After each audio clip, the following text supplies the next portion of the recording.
को श्रवण करने से पूर्व मन को पवित्र करते हुए भगवत नाम का धारण करें। सही भाव से करें। जय जय राधा रमण हरि बोल। जय जय राधा रमण हरि बोल। जय जय राधा रमण हरि बोल। जय जय राधा रमण हरि बोल। जय जय राधा रमण हरि बोल। जय जय राधा रमण हरि बोल। जय जय राधा रमण हरि बोल। जय जय राधा रमण हरि बोल। जय जय राधा रमण हरि बोल। जय जय राधा रमण हरि बोल। जय जय राधा रमण हरि बोल। जय जय राधा रमण हरि बोल। जय जय राधा रमण हरि बोल। जय जय राधा रमण हरि बोल। जय जय राधा रमण हरि बोल। जय जय राधा रमण हरि बोल।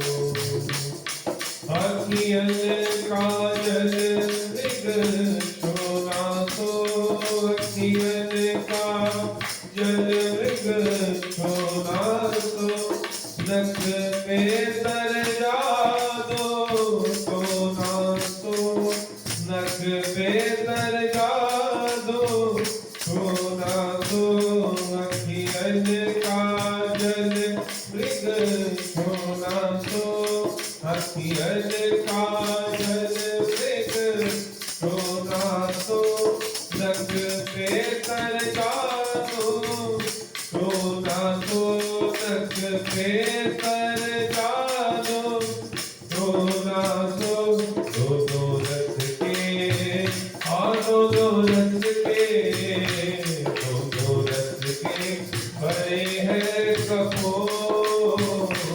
जय जय राधा रमण हरि बोल। जय जय राधा रमण हरि बोल। जय जय राधा रमण हरि बोल। हरि बोल हरि बोल हरि बोल। हरि बोल हरि बोल हरि बोल। हरि बोल हरि बोल हरि बोल। हरि बोल हरि बोल हरि बोल। जय जय राधा रमण हरि बोल। जय जय राधा रमण हरि बोल। जय जय राधा रमण हरि बोल। बोलो भक्तवत्सल भगवान की। बोलो एकादशी महात्म्य की। बोलो सद्गुरुदेव भगवान की। बोलो कार्तिक मास की। जय जय श्री राधे श्याम। परम मंगल में भगवत स्वरूप अकारण करुणा वर्णालय भक्त वांछा कल्पतरु पीताम्बरधारी श्री वृंदावन बिहारी प्रभु के पाद पद्मों का स्मरण करते हुए सुंदर पवित्र इस कार्तिक मास में हम प्रभु के पावन पवित्र कथा को श्रवण कर रहे हैं, जहां पर प्रभु अर्थात पृथु जी महाराज नारद जी महाराज से अनेक मनुष्यों के दुखों की निवृत्ति का साधन पूछते हैं। पृथु जी कहते हैं कि हे नारद जी, कृपा कर हमें ये बताओ कि भक्तों का दुख को नाश करने वाले भगवान प्रभु की पूजा किस प्रकार किस भाव से की जाए कि जिससे वह जीव संसार के दुखों से निवृत्ति प्राप्त करके अंतगतवा भगवान की मोक्ष धाम का अधिकारी बन जाता है और वह परम तत्व को प्राप्त कर लेता है। कृपा करके ऐसा कोई मार्ग बताए।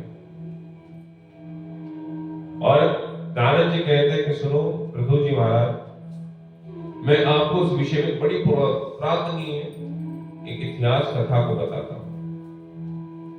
कहते हैं कि एक चौल नाम के राजा हुए, बड़े कांतिमान थे और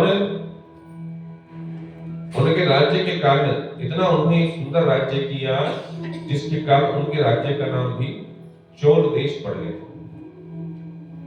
वह राजा नित्य प्रति भगवान का यज्ञ करते थे और कहते हैं ताम्रपर्णी नाम की नदी के किनारे उन्होंने तो महाराज इतने यज्ञ किए, स्वर्ण जनित यज्ञ करने लगे, सोने से यज्ञ करने लगे। इतने राजा थे, प्रतापी थे। तो जब से उन राजा ने अपने नगर में यज्ञ पूजन आदि कार्य प्रारंभ किए तो पृथु जी महाराज उस यज्ञ में, उस क्षेत्र में, उस राजा के देश में ना तो कहीं निर्धनता थी, ना कोई गरीबी थी, ना कोई निरोगी था। सब प्रसन्न मुद्रा में वहां निवास करते थे और खूब राजा अपनी प्रजा को पुत्र का स्नेह करता था। कहते हैं एक समय ऐसा आया कि राजा जो है भगवान का पूजन करने के लिए, कोई भगवान विष्णु का पूजन कर रहे थे। तो भगवान के पूजन के भी 3 प्रकार से भगवान का पूजन होता है, सात्विक, राजसी और तामसी। 3 ही प्रकार से भगवान का यजन होता है। तो सात्विक भाव से करता है तो जो उस पर सामग्री होती है, सामग्री के आधार पर अपना पूजन करता है। राजसी स्वभाव अर्थात अपने भाव से अधिक भगवान का पूजन, जैसा जैसा परमात्मा सामर्थ्य देता है उसके अनुसार जो सामग्री से भगवान का पूजन करता है। राजा के पास प्रभु कृपा से धन अपार संपत्ति थी राजा के पास, राजा कोई निर्धन तो था नहीं। तो राजा जो है भगवान का मुक्तामणि नाम की मणियों से, विभिन्न प्रकार की मणियों से भगवान का पूजन कर रहा था।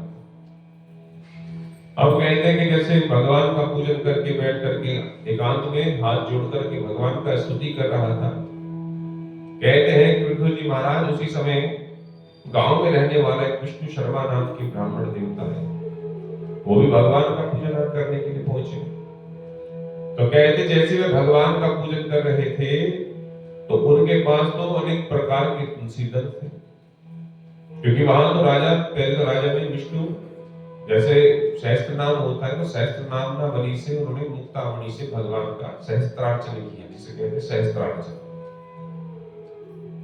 उसके बाद कहते विष्णु शर्मा नाम के ब्राह्मण आए, उन्होंने तुलसी दल से सहस्त्रार्चन करना शुरू कर दिया। जब तुलसी दल से किया तो जो उनकी मुक्तामणि खूब श्रृंगार और अद्भुत लग रहा था, तुलसी दल से सारा मुक्तामणि ढक गई जो मणियां चढ़ाई थी। राजा को बड़ा बुरा लगा कि भाई एक तो मैं इतनी कीमती मणियों से भगवान का श्रृंगार किया, भगवान का पूजन किया, उसने तुलसी दल डाल करके, अपनी पूजन सामग्री डाल करके मेरे सारे श्रृंगार की द्रव्यों को, मणियों को सब ढक दिया। राजा को बड़ा क्रोध आया।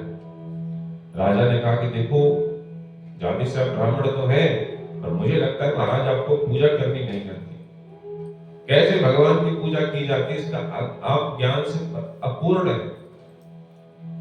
मैंने कितना भगवान का मुक्तामणि चढ़ाई, स्वर्ण का आभूषण चढ़ाया भगवान की शोभा को बढ़ाने के लिए, और आपने तुलसी दल चढ़ा करके मेरे सारा श्रृंगार खराब कर दिया। ये उचित नहीं है, पूजन ऐसे कोई होता है महाराज। कहते हैं इस प्रकार के वचन सुन करके ब्राह्मण कहने लगे कि सुनो राजन, जब भी भगवान का पूजन होता है या भगवान की पूजा करने के लिए जाए तो अभिमान को त्याग करके जाए। आपके अंदर अभिमान और अभिमान युक्त होकर के जो भगवान का पूजन करता है तो पूजन का फल नहीं मिल पाता। जब ब्राह्मण ने राजा को प्रत्युत्तर दिया तो राजा का और क्रोध बढ़ गया। राजा कहते कि देखो स्वयं तो दरिद्र है, कुछ कर नहीं सकता, मैं कर रहा हूं तो मुझे अभिमान बता रहा है, मुझे पूजा सिखा रहा है कैसे पूजन किया जाता है। कहते हैं राजा ने कहा कि देखो हम तो यज्ञ करते हैं, बड़े बड़े अनुष्ठान करते हैं, और तुम क्या कर सकते हो। राजा कहता है कि चलो देखते हैं कि हम दोनों में से सबसे पहले वैकुंठ कौन जाता है। और इतना कह करके राजा जो थे उन्होंने जो है गूगल नाम के ऋषि को बुलाया और उनको अपने यज्ञ का आचार्य बनाया और बड़े बड़े यज्ञ के अनुष्ठान करने शुरू कर दिए। ब्राह्मणों को बुला बुला करके दूर दूर से ब्राह्मणों को बुलाए अपने यज्ञ में, अन्न प्रदान करें, वस्त्र आभूषण आदि अलंकार आदि देने लगे। और राजा जो है अपनी मुक्ति के लिए अर्थात वैकुंठ जाने के लिए साधन जुटाने लगा। इधर कहते विष्णु शर्मा नाम के ब्राह्मण धन था नहीं, पर कहते उन्होंने जो है अपने जीवन में 5 नियमों को धारण कर लिया। पहला कहते हैं उन्होंने माघ के महीने में और कार्तिक का महीना पूरा व्रत में निकाला, 2 नियम धारण किए। तीसरा कहते हैं उन्होंने तुलसी जी के पौधे की, तुलसी जी का पालन करना शुरू कर दिया, अपने घर में तुलसी का बिरवा लगा करके और नित्य प्रति उनकी सेवा करते लगे। चौथा कहते हैं उन्होंने एकादशी व्रत नियम धारण कर लिया, एकादशी करूंगा। और 5वां कहते हैं उनके मुख में वाणी में हर समय ओम नमो भगवते वासुदेवाय इस मंत्र का अखंड जाप चलना प्रारंभ हो गया। कहते हैं इसके बाद जब कुछ समय मिलता तो रात्रि में बैठ करके भगवान का संकीर्तन करते, जागरण करते। कहते ऐसा भाव हो गया विष्णु शर्मा नाम के ब्राह्मण का, चलते फिरते खाते पीते सोते हर समय हर घड़ी कहते हुए भगवान का स्मरण उसके मन में चलने लगा। एक समय भोजन करते, कहते हैं इस प्रकार उनकी यह भावना को देख करके भगवान उन पर अत्यधिक प्रसन्न होने लगे। क्योंकि जब हम कोई काम स्वार्थ से करते हैं तो जल्दी सफल नहीं होता, और जब निस्वार्थ से किया जाए तो तत्क्षण भगवान तक पहुंच जाता है।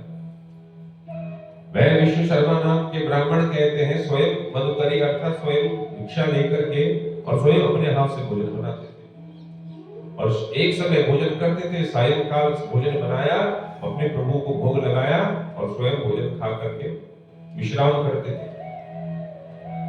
अब कहते हैं कि एक दिन भगवान ने ऐसी लीला रची, विष्णु शर्मा नाम के ब्राह्मण ने भोजन बना करके कुछ क्षण के लिए बाहर गए और जब अंदर आए तो देखा रसोई में जो भोजन बनाया था वो भोजन ही नहीं मिला। यहाँ ढूंढा वहां ढूंढा, अब मन में सोचने लगे कि अब भोजन दोबारा बनाऊंगा नहीं, और जब नहीं बनाऊंगा तो भूख कैसे लगेगी, और भूख नहीं लगे तो मैं कैसे खाऊंगा। तो जब भोजन नहीं था, अन्न नहीं था, दोबारा बनाने का भाव नहीं था, क्योंकि नियम था कि भोजन एक ही बार जितना बन सकेगा उतनी बार ही एक बार भोजन बने, दोबारा चूल्हा नहीं चलाया जाऊंगा। तो कहते उस रात्रि में विष्णु शर्मा नाम के ब्राह्मण ने भोजन ग्रहण नहीं किया। अगले दिन फिर हुआ, फिर भोजन बनाया, फिर वही प्रक्रिया हुई, और कहते हैं कि फिर वो भोजन लुप्त हो गया, गायब हो गया। कहते ऐसे करते करते 1-2 दिन नहीं कहते 7 दिन व्यतीत हो गए। अंत तक हुआ विष्णु शर्मा ब्राह्मण सोचने लगे कि भाई मैं रोज भोजन बनाता हूं और रोज मेरा भोजन चला जाता है, कहां जाता है, कौन ले जाता है, आज देखना पड़ेगा। तो कहते उन्होंने भोजन बनाया और भोजन बना करके रसोई में किनारे में जाकर के छुप गए।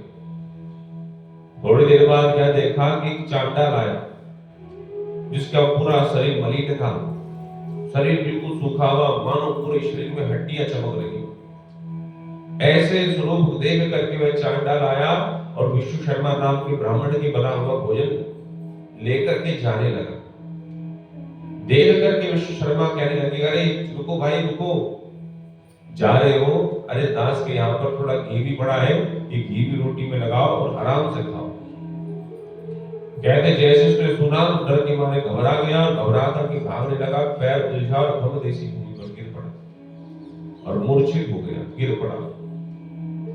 कहते उसकी दशा को देख करके विष्णु शर्मा नाम के ब्राह्मण डर गए, भयभीत हो गए, और तुरंत उसको गोदी में लिया और कहते हाथ से पंखा करने लगे, अपने पल्लू से, अपने अंगोछे से कहते उनके मुख को पोंछने लगे। और क्या देखते हैं कि ब्राह्मण देवता कि जब उन्होंने उसकी सेवा करी तो वह चांडाल की जगह शंख चक्र गदा पद्म को धारण करने वाले साक्षात भगवान के सामने प्रकट हुए। भगवान की गले में कहते वनमाला पड़ी हुई है, मुकुट धारण किए हुए साक्षात भगवान विष्णु उनके सामने लेटे हुए दिखाई दे। उसी समय कहते हैं ब्राह्मण जो था चरणों में गिर करके भगवान के दंडवत प्रणाम करने लगा। उसी समय कहते हैं इंद्रादि देवताएं अप्सराएं नृत्य करने लगी, गान करने लगी, भगवान का खूब स्वागत करने लगी,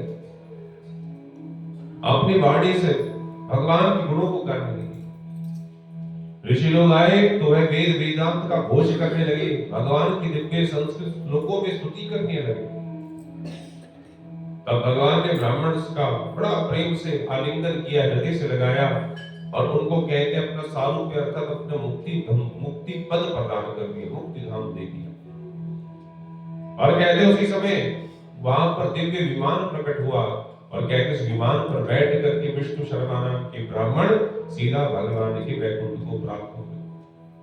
और इधर कहते हैं चोल नाम के राजा बड़े दुखी होने लगे कि मैंने इतना बड़ा यज्ञ किया, अनुष्ठान किए, अपने यज्ञ के आचार्य ऋषि से द्वेष करने लगे, कहने लगे कि देखो मुझसे पहले विष्णु शर्मा नाम के ब्राह्मण जो थे वो वैकुंठ पहुंच गए, मैंने इतने यज्ञ किए, तप किया, इसका मतलब यह है कि भगवान यज्ञ आदि से प्रसन्न नहीं होते, केवल भक्ति से ही प्रसन्न होते हैं।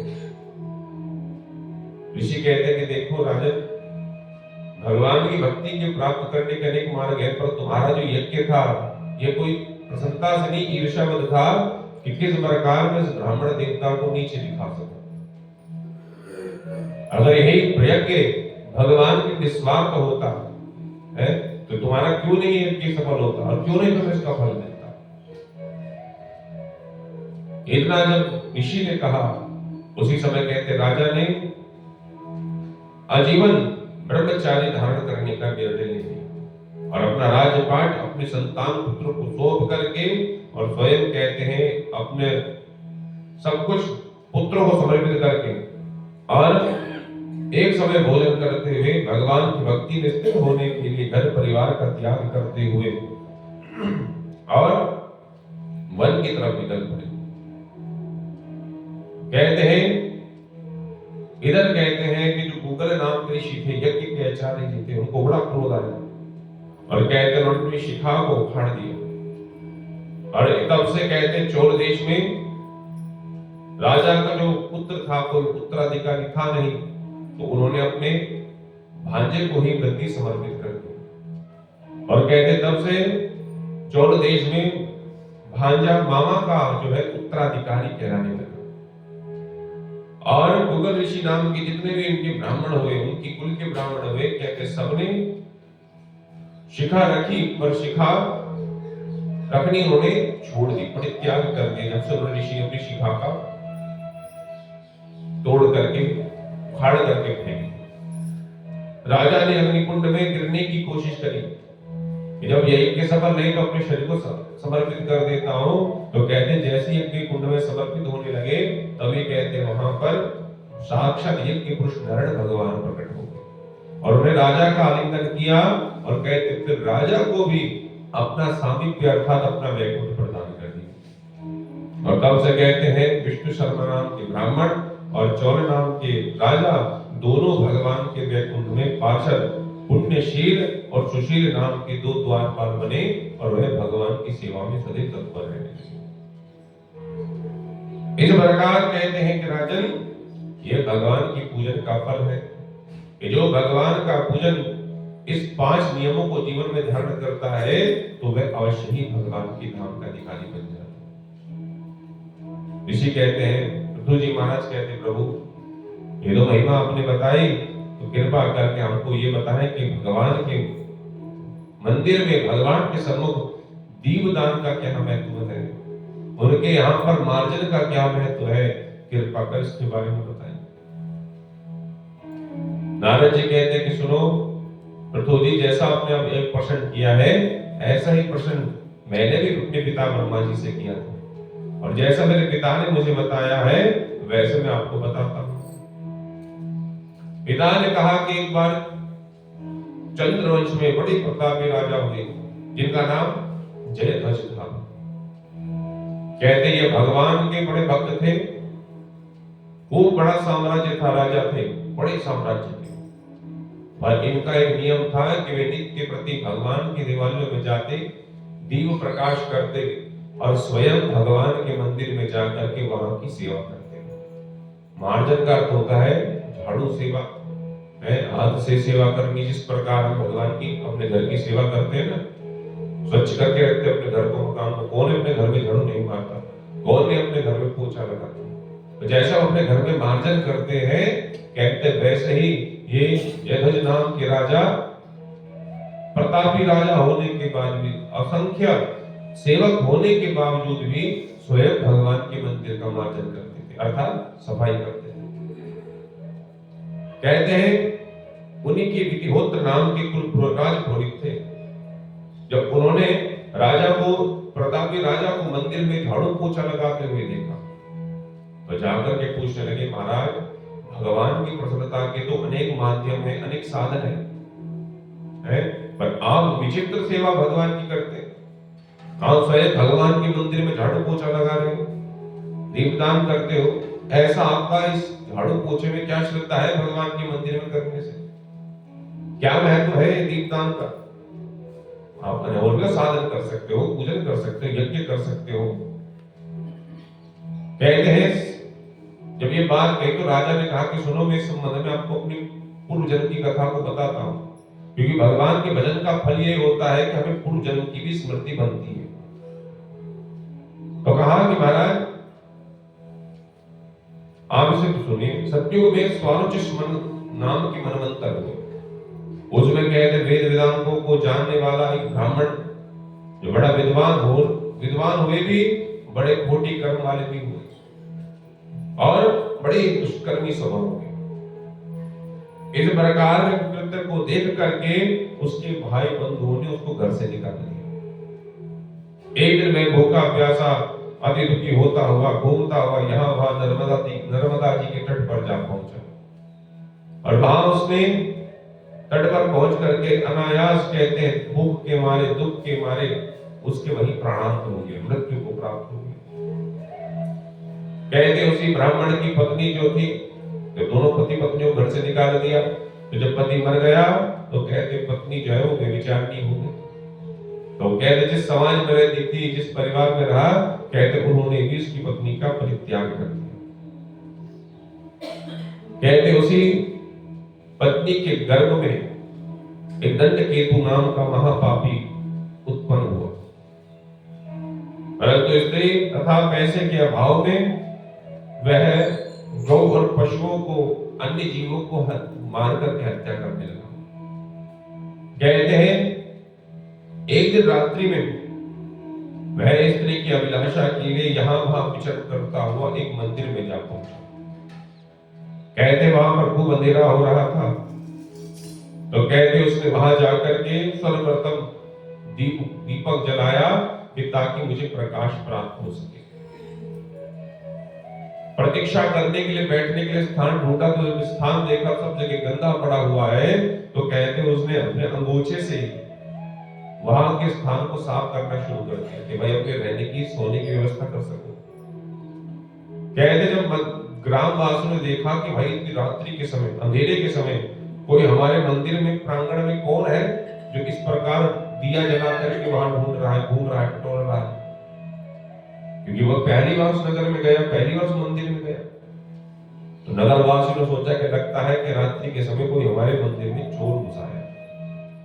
सब लाठी डंडे लेकर के भाग निकले और कहते जैसे वहां देखा उसको तो कहते सबने डंडों की बरसात उसमें करनी शुरू कर दी। इतना हमारा कि कहते जिसके मारने पर वह ब्राह्मण पाप कर्म के कारण और पाप वृत्ति के कारण इतने प्रताड़ना हुई कि उसी समय उसकी मृत्यु हो।